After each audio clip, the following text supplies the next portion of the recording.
International stability and peaceful coexistence are, of course, essential for democracy and the sustainable development of nations.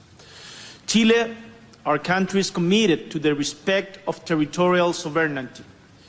We firmly oppose the use or threat of force, and we believe that diplomacy and international law are the only legitimate means for resolving disputes.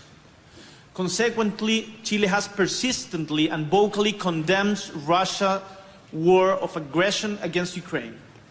We have advocated for the respect of human rights and Ukraine's sovereignty and territorial integrity, which are essential components of any lasting solution to this conflict.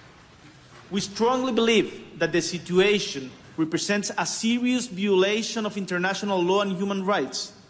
These same principles, we must say, that are being disregarded by the Israeli government in Gaza.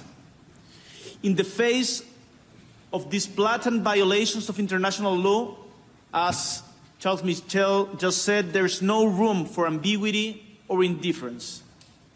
We value the proposal circled for a joint declaration. It is significant that we reach certain commitments that allow us to lessen the effects and risk of war at this stage.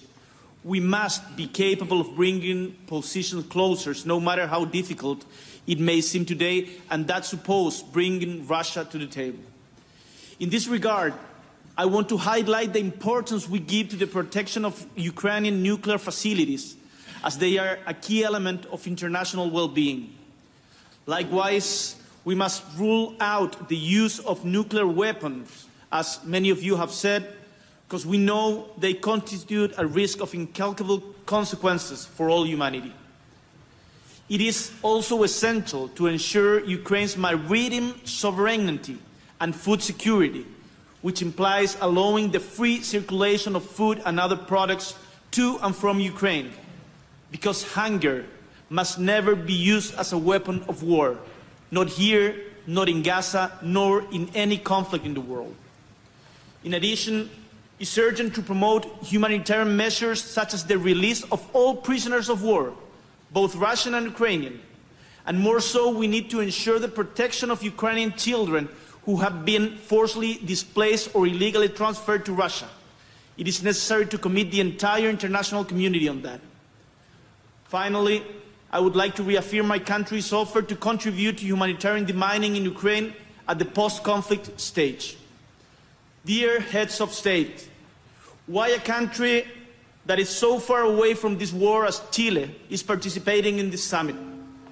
It is not because we don't like Putin, which personally I don't, or because we have sympathy for Mr. Zelensky.